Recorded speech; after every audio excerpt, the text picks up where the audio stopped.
Hindi lang salita ng Diyos, pati salita ng tao.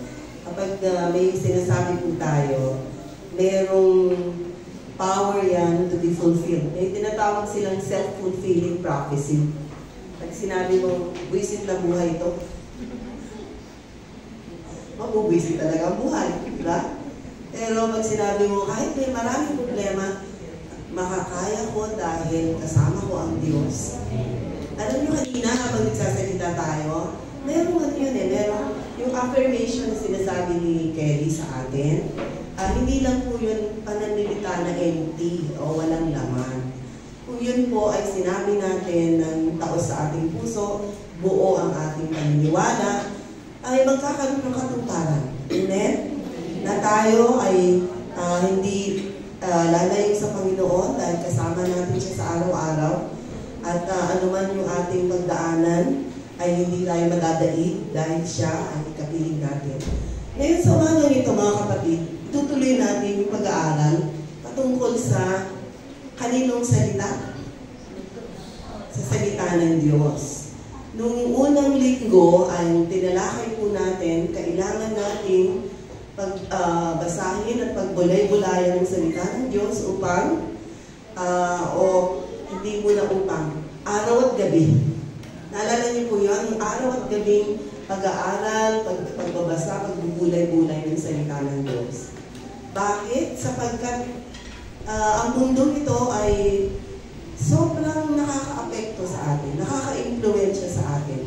At kung wala ang salita ng Diyos, hindi malayo na tayo ay matangay, ma-impluensyahan, at sinasabi natin Kristiyano tayo, pero ang pamumuhay natin ay naging tulad ng mga nasa sanlibutan. Kaya kailangan po natin to shield and protect ourselves from worldliness. Kailangan natin, yung sinabi ni Apostol Pablo sa sulat niya sa mga taga-Colosas, let the word of God dwell richly in you. Hayaan ninyo na ang salita ng Diyos ay manahan ng masagana sa inyong mga buhay. At magaganap lamang yan kung araw at gabi.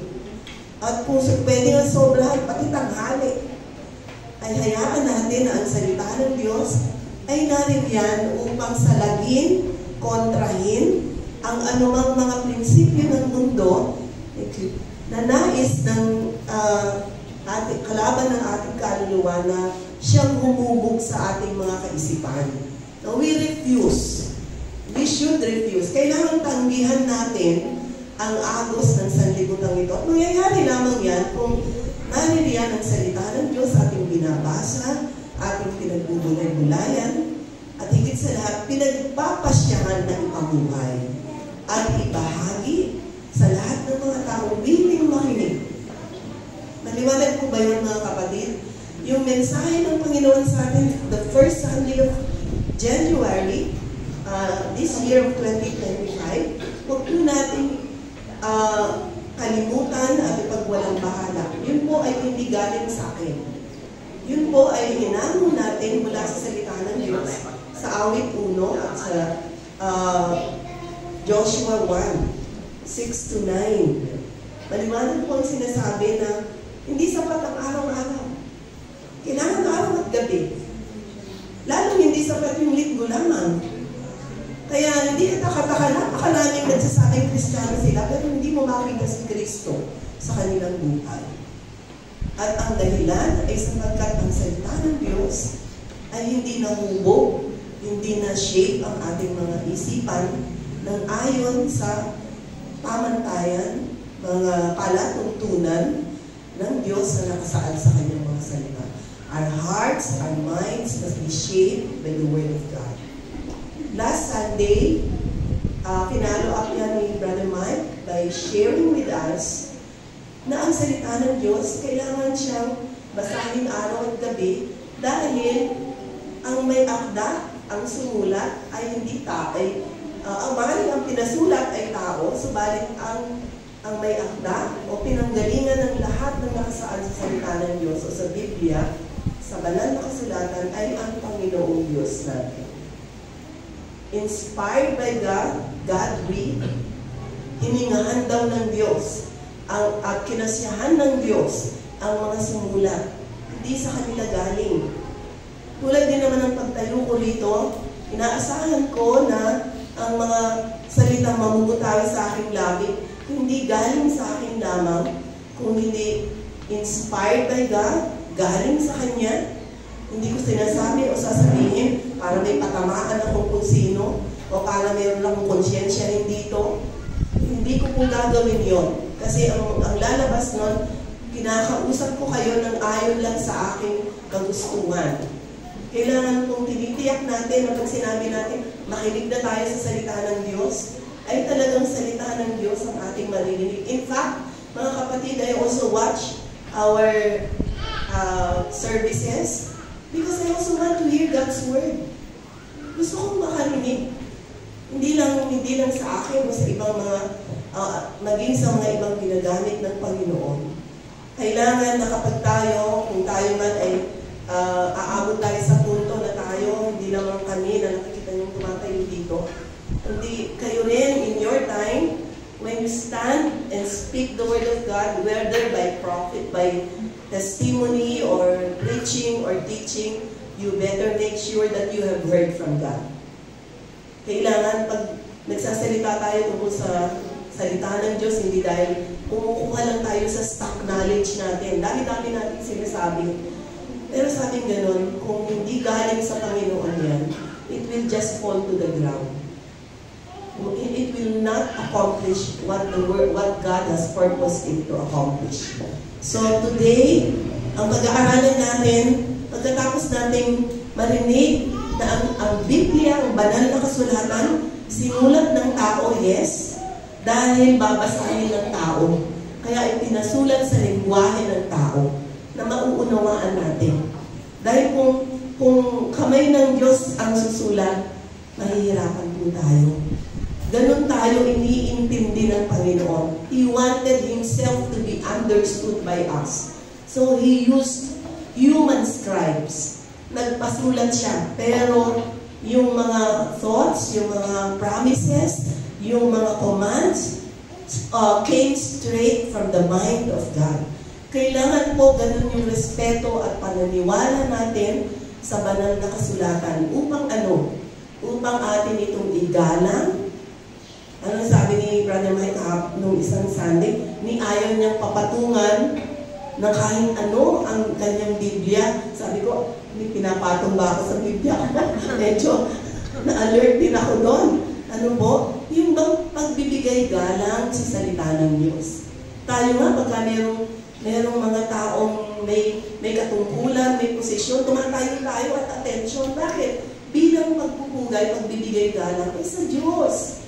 Paano natin binibigyan galang ang Diyos? Yun ba pang naririnig natin, pasok sa isang tayo, labas sa kabila? Alam niyo, pag nagsalita ang Pangulo, mayroong proclamation ng presidential proclamation noong panahon ni Marcos, presidential decree. At out of one presidential decree, may napo-form na isang agency, isang government office, the power of a presidential decree. Mayroong things come about. Offices come about. Agencies are formed.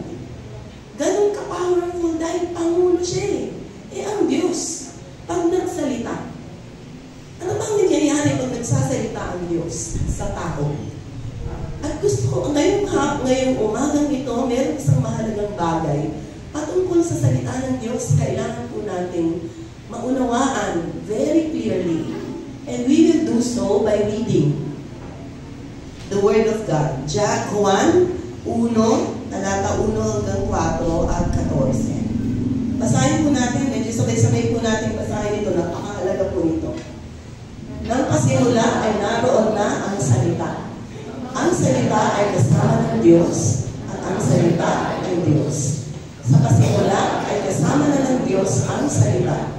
Nilikha ang lahat ng bagay sa pamamagitan niya at walang anumang nilikha na hindi sa pamamagitan niya.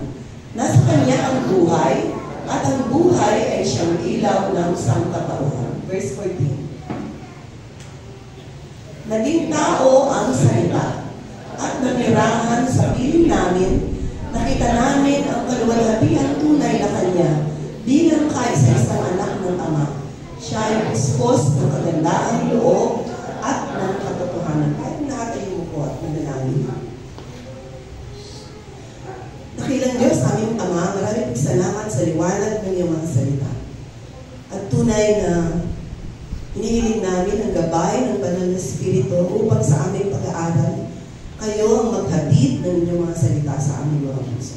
Iukit mo ito ng maliwanag sa puso ng bawat isang makakarinig, O Diyos. At tunay na magkaroon ito ng liwanag, maunawaan ng lahat ng makikinig at babasa. At dahil sa naunawaan namin ang kapahayagan ng iyong mga salita, nagkaroon kami ng kaliwanagan at magkakaroon kami ng patuloy na buhay na nagmumula sa iyo. Ito po ang aming panalangin sa dakilang pangalan ng Panginoong Jesus at lahat po. Sabi ng Amen at Amen. So ano po ang sinasabi sa atin sa Juan 1? Balikan natin mga kapatid. Juan 1, talata 1 hanggang 4. Ang sabi, sa pasimula, naroon ng salita. Ang salita, kasama ng Diyos. Ang ibang version ng Bible, ng Tagalog Bible, verbo. Sa pasimula, nung pasimula, naroon na ang verbo o ang salita. Ang salita ay kasama ng Diyos at ang salita ay Diyos. The Word is with God and the Word is God. Verse 2, sa pasimula, kasama na ng Diyos ang salita. Nilikha ang lahat ng bagay sa pamamagitan niya. Walang anumang nalikha nang hindi sa pamamagitan niya. Anong sinasabi? Sa pasimula, kasama ng salita ang Diyos. At ang salita ay Diyos. Walang anumang bagay na nilikha nang hindi sa pamamagitan ng salita.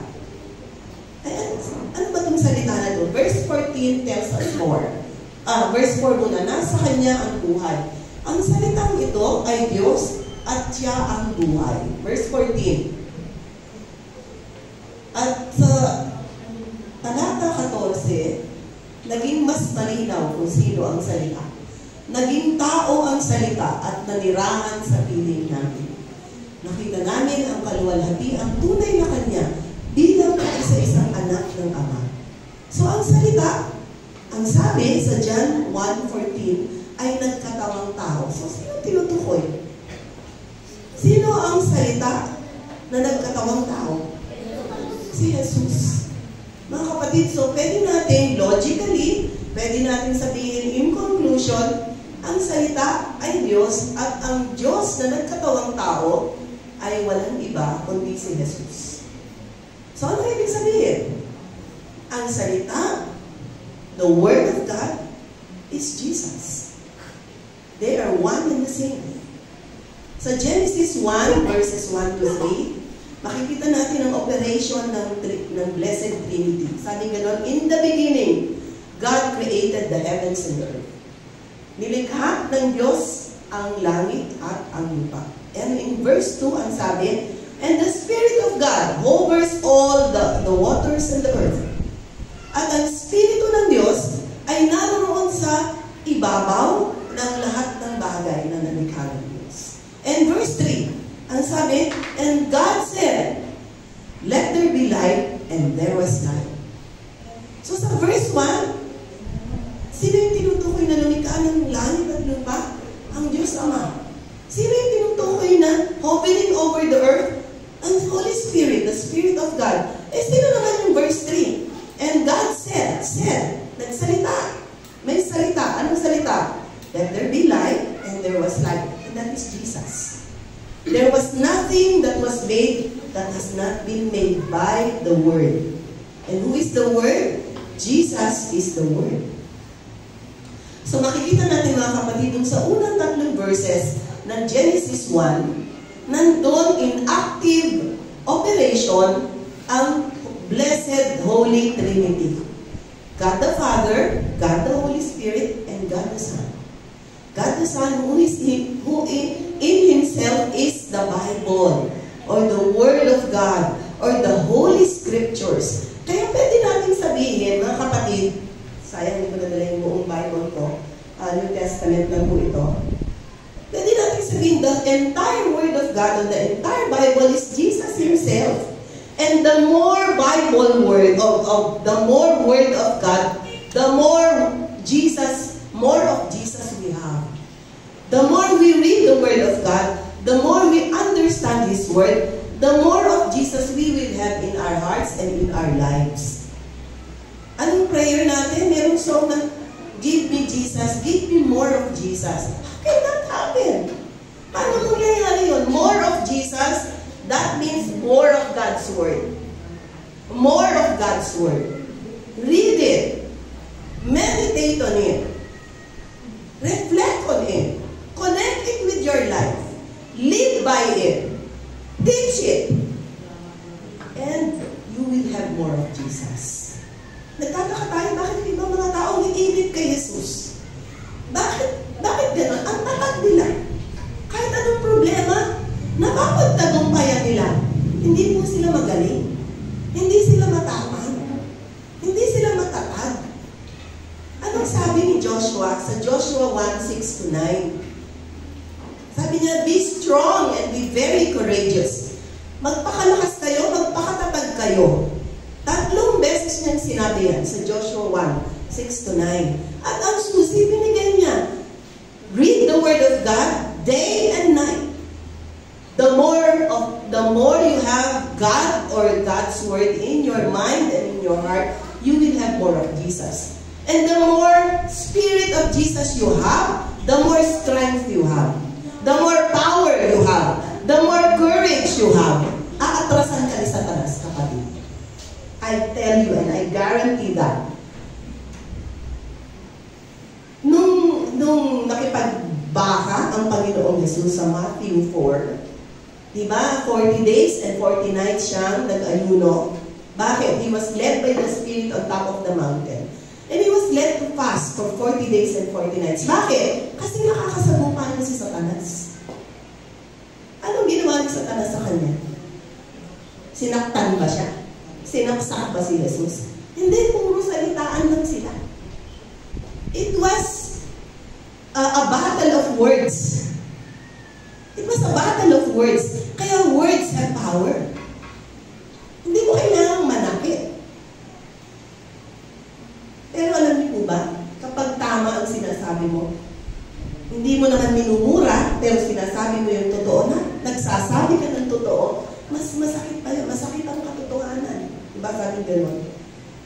At nung nagtunggali, ang Panginoong Jesus at si Satanas, alam na alam ng dyablo, na gutom si Jesus. Ang sabi, at nagutom si Jesus. Di naman sinabing nauhaw siya. Nagutom lang. Ibig sabihin, during the 40 days and 40 nights of fasting, he was drinking water. Mahalaga po yun para sa cleansing ng lupang katawan.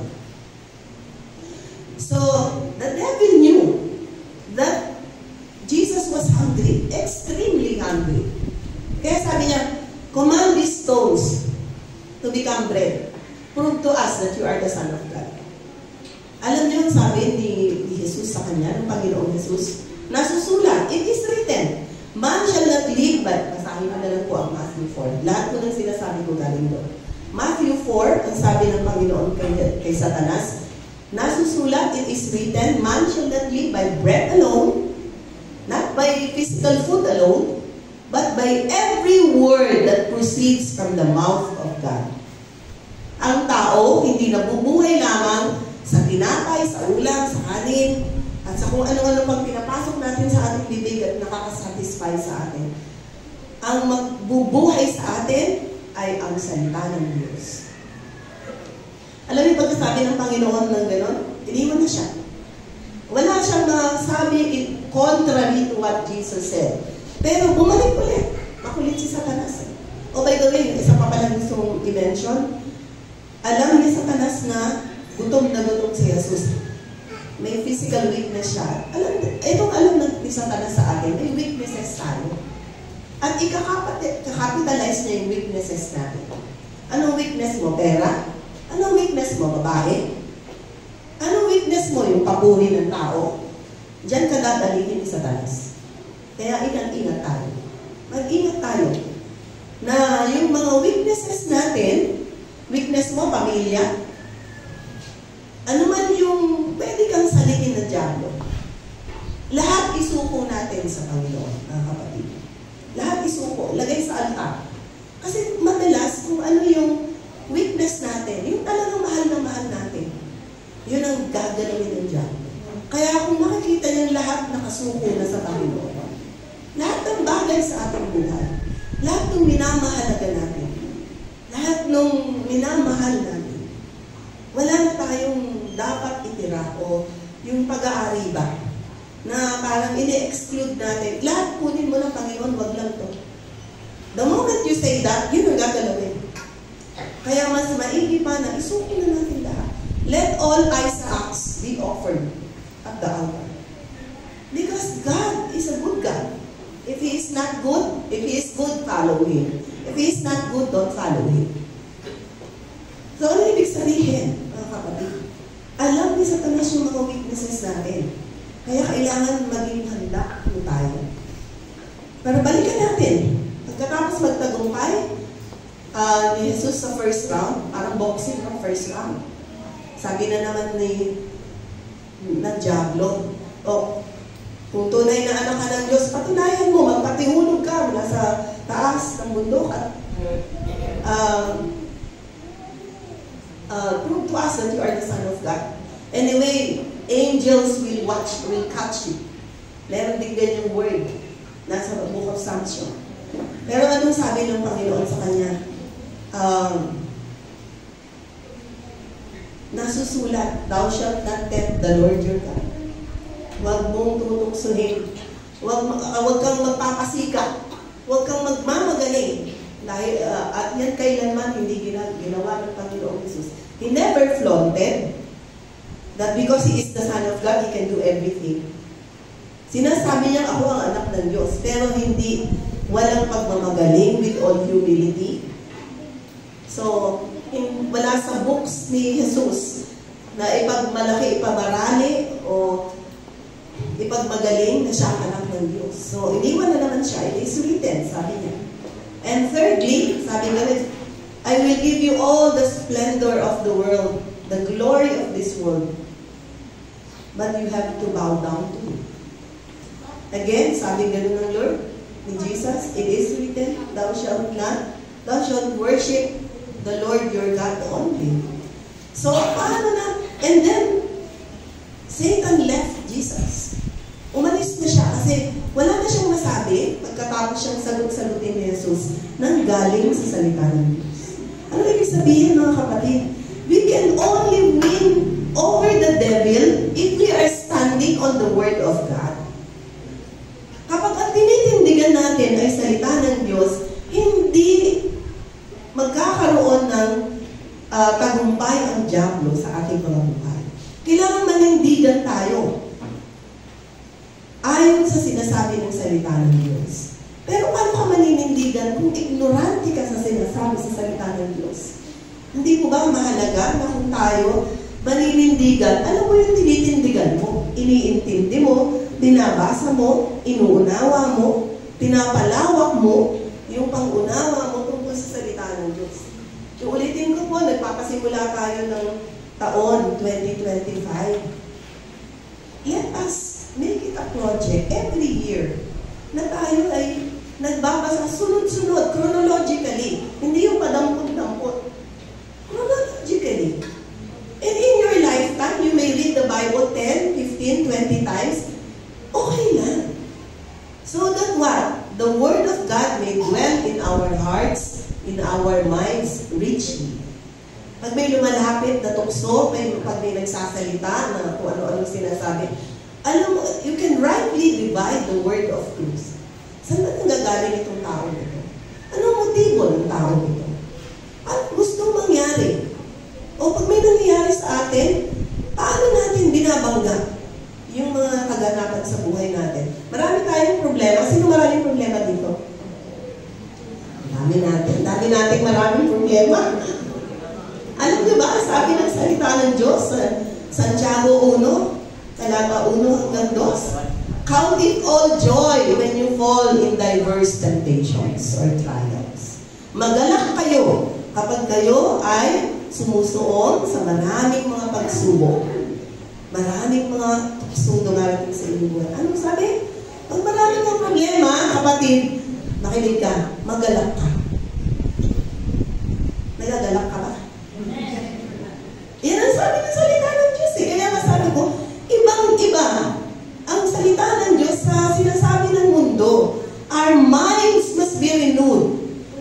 Kailangan mabago ayon sa sinasabi ng salita ng Diyos. Sasabihin ng iba, parang sinaulo nito. Dami ng problema nakagiti pa. Huwag ka na mangingiti ng ngiting aso. Masaya ka lang sa loob mo. Pero siyempre lumulunga ka. Pero you know in your heart that with many problems, you will feel more of God's presence. More of God's power. More of Him coming to you, you sensing Him right beside you. And what better way? Meron din mga pagkakataon na nararamdaman ko may humahaplos sa ulo ko. Nararamdaman mo ba yun? Parang may humahaplos. Sino nakakaramdam ng ganyan? Ako lang ba yun? Si Brother Mike sa balita. Ako po madalas, haplos sa ulo, pababa. Ramdam na ramdam ko yun many times. At naiiyak po ako kasi, you know, hindi lang sinabi yan sa Joshua 1:9. God, have I not commanded you to be strong and of good courage because God is with you? Paulit-ulit po sinasabi sa atin in Matthew 28:20, I am with you even to the end of the age. Kasama mo ang Diyos. At hindi lang niya sinasabi, pinapadama pa niya. At na-assure ka, dahil assured ka, matatag ang loob mo. Hindi ka natitinag. Gusto niyo po ba ng isang pananampalataya ang hindi natitinag? Gusto ba natin ang katatagan? Wala akong matatag sa atin. Lahat tayo duwag. Lahat tayo natatakot. Pero kapag hinahayaan natin ang salita ng Diyos na pumuno, humubog sa ating isip at puso, God will work wonders in our spirit and in our hearts.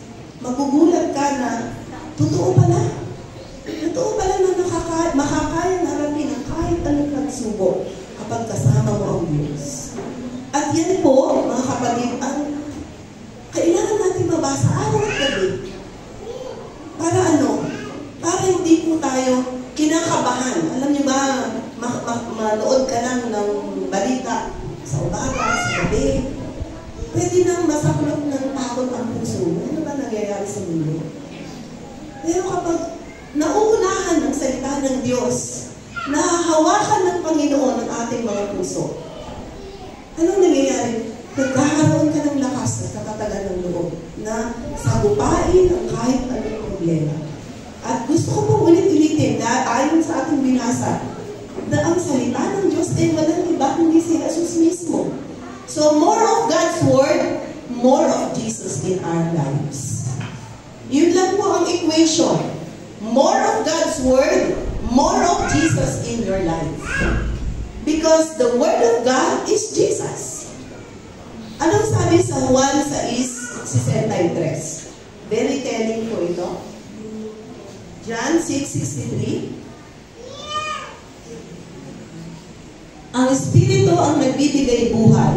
Hindi ito magagawa ng laman o ng flesh. Ang mga salitang sinabi ko sa inyo ay Espiritu at ito ang nagbibigay buhay. The words that I spoke to you, they are spirit and they are life. Yung mga sinasalita natin na inspired by God, they are spirit and they are life. Bakit may mga taong nabuborn again? Bakit yung iba hindi? Bakit yung iba nabuborn again?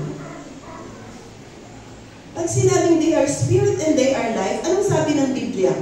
All of us are spiritually dead.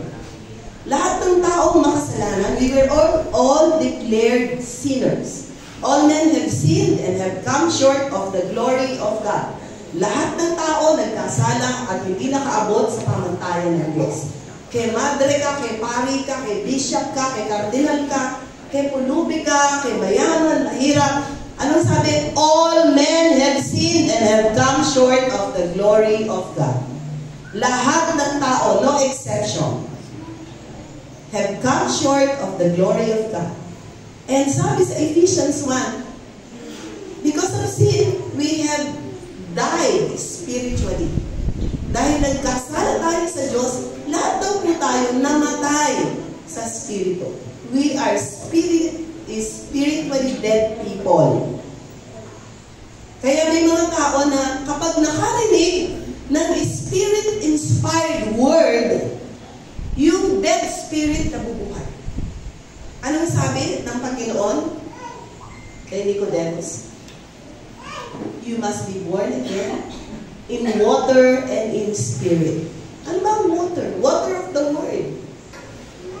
Ang isa pang symbol ng word is the water that cleanses. Kapag narinig ng isang taong patay sa spirito ang salita ng Diyos, inactivate ng Holy Spirit, what will happen? The spiritually dead shall come alive, and he or she will be born again. Alam niyo po, ito yung nangyari sa akin noong November 8, 1976. Ang ginamit ng Panginoon sa akin ay ang aking professor sa law, sa CPA Review School. Siya ay kako-convert lang. At dahil sa sobrang, take note of this, kapo-born again niya lang, pero because of the joy of his salvation, the joy of the Lord, walang tigil ang bibig niya sa kasi-share sa kanyang mga estudyante. And he took 5 minutes of our time, before dismissal time, sharing the Word of God. 5 minutes lang, kapatid. Hindi siya sumusobra. Ganun lang kaikli. Pero nung una ko siyang marinig magsalita, ang sabi niya, kung mamamatay kayo ngayon din, saan nyo inaasahang gugugulin ang kawalang hanggan? Yun yung panahon 1976 po yun. Panahon ng takunan o hagisan ng Molotov bomb, panahon ng martial law, na talagang napakagulo. Sabi niya kung may maghahagis ng Molotov bomb dito at lahat tayo namatay, saan nyo inaasahan gugugulin ng kawalang hanggan? Napaisip talaga ako sa laga.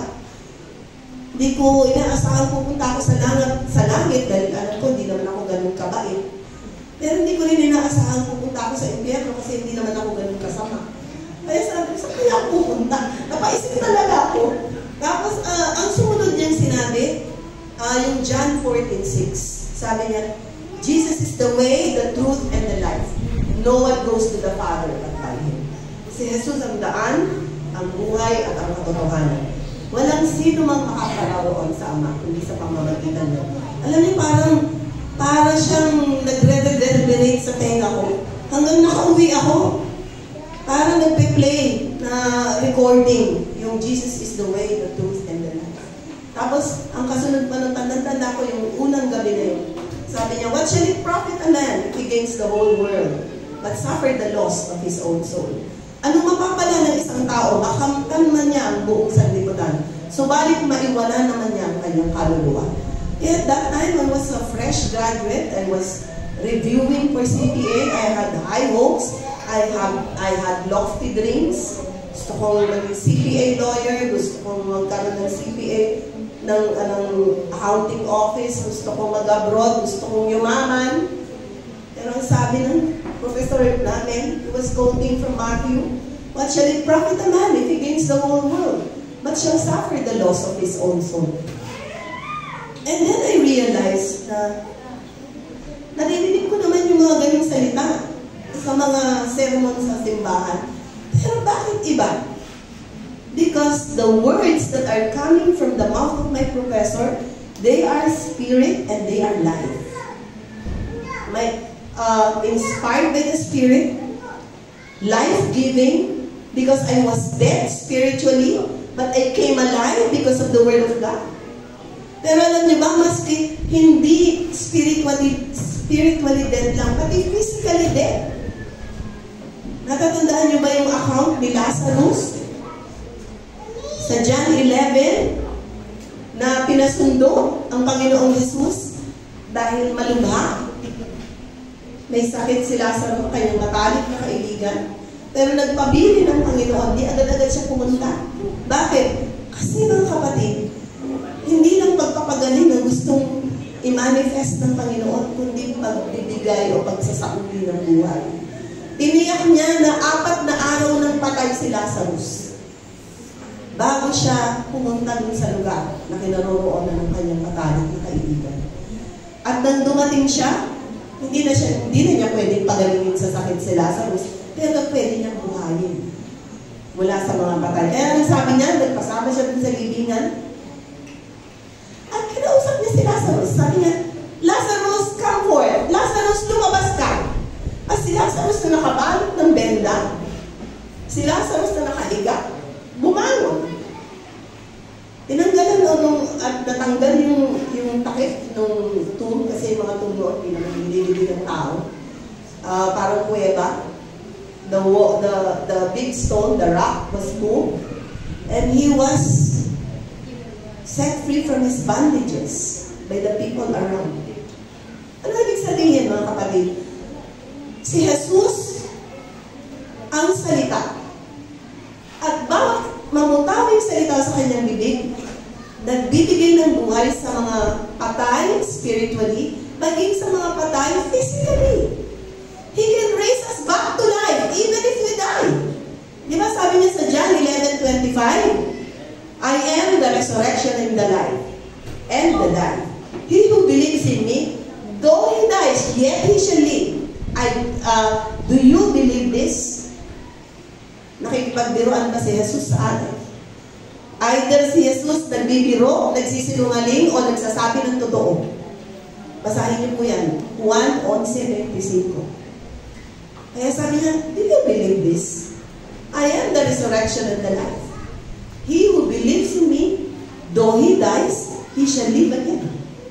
Alam niyo kung yayakapin po natin yan, at hindi na natin pakakawalan, mapapawi ang takot sa kamatayan.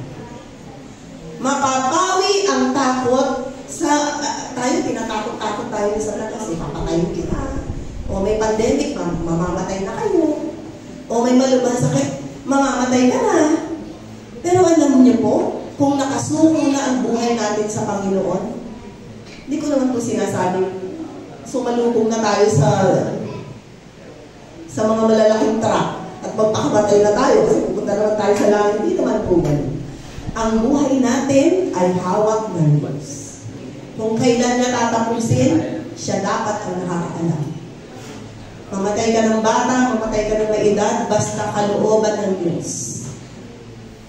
We are in good hands. Amen? Amen. Amen ba, mga kapatid? Amen. So, si Jesus ang salita at nagbibigay buhay ang salita ng Diyos.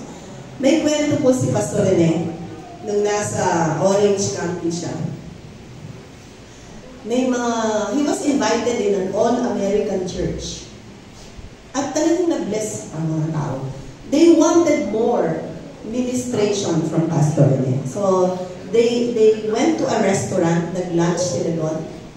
And pagkatapos ng lunch, sumunod pa dun sa bahay na tinutuluyan ni Pastor Rene.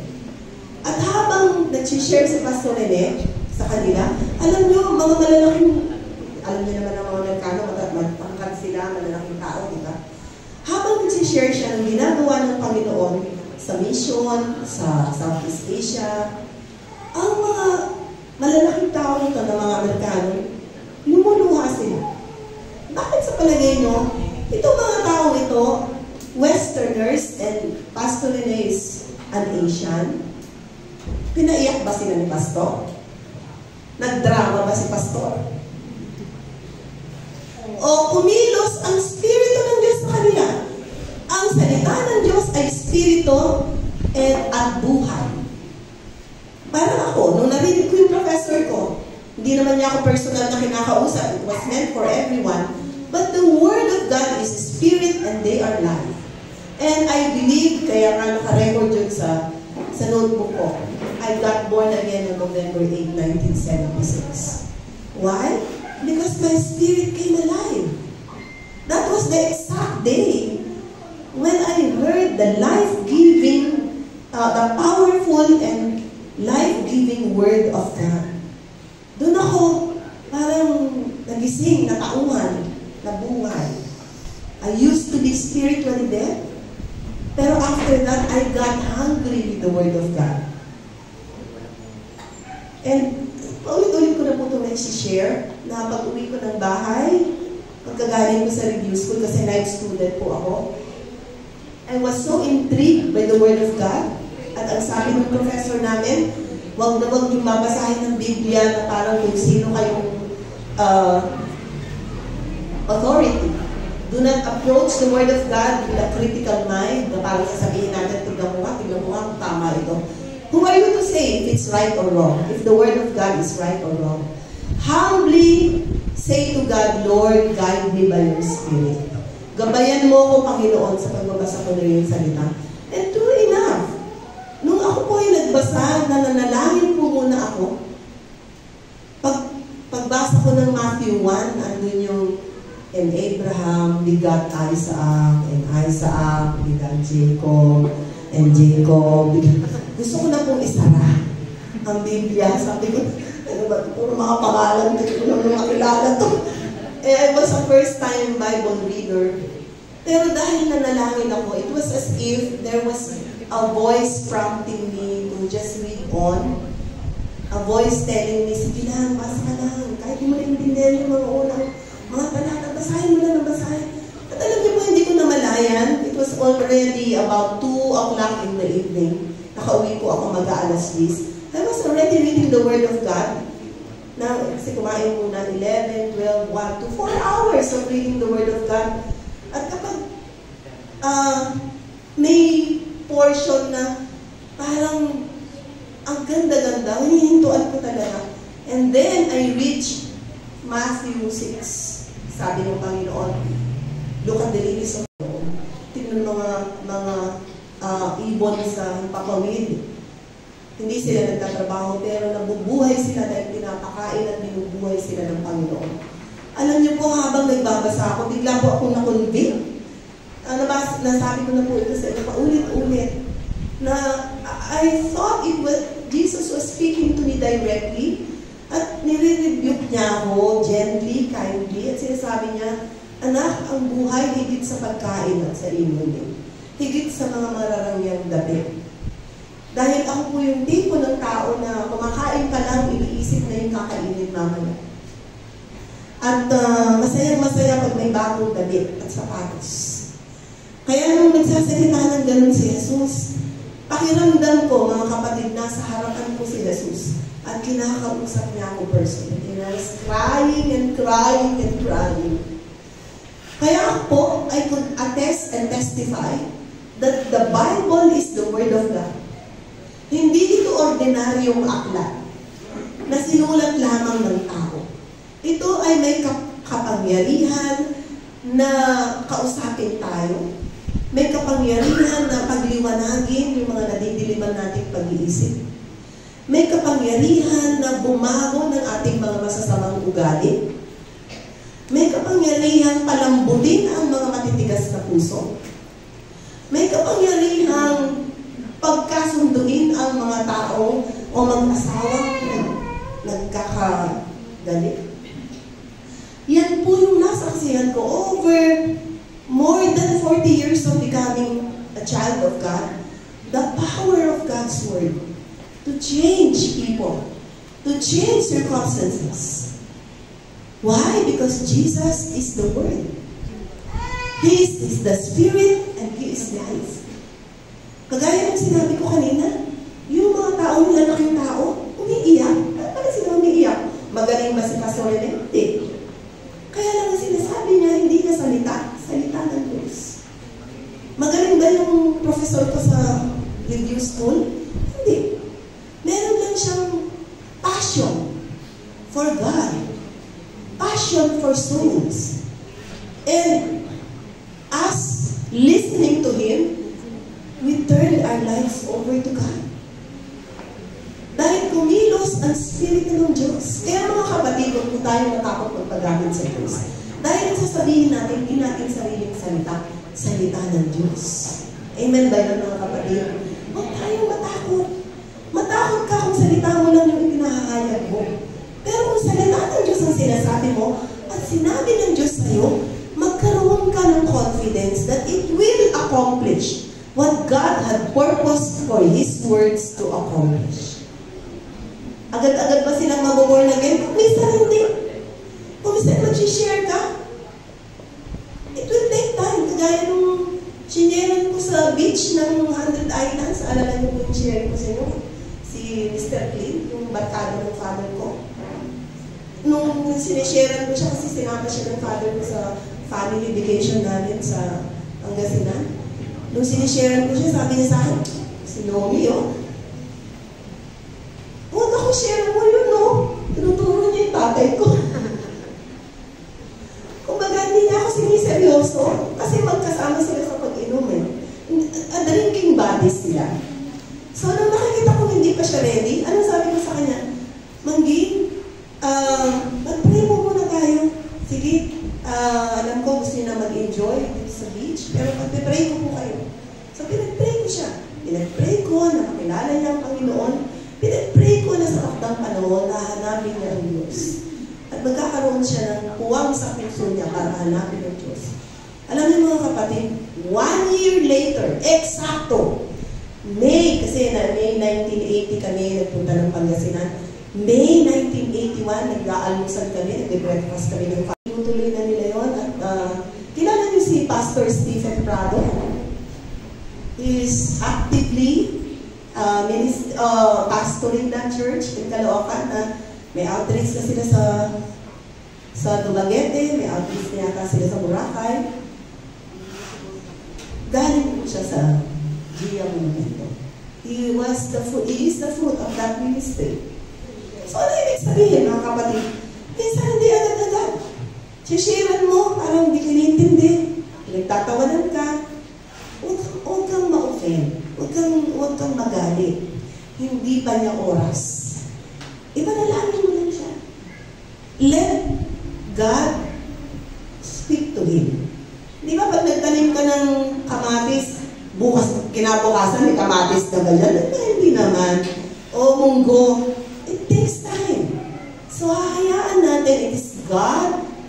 We may serve God, but it is God who gives the increase. Wala tayong kapangyarihan. Ang Diyos ang may kapangyarihan. Amen? Pero pinapahiram ng Diyos ang kanyang kapangyarihan sa atin. Amen po ba yun?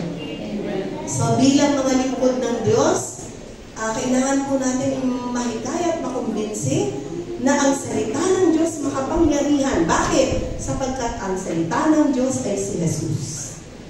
And when we are speaking from our hearts what God impresses us to say, we know that something powerful will happen. Amen? May mangyayari. Hindi dahil sa atin, kundi dahil binibigyang kapangyarihan, binibigyang buhay ng Diyos ang kanyang mga salita. Amen? Purihin natin ang Panginoon. Hallelujah. Hallelujah.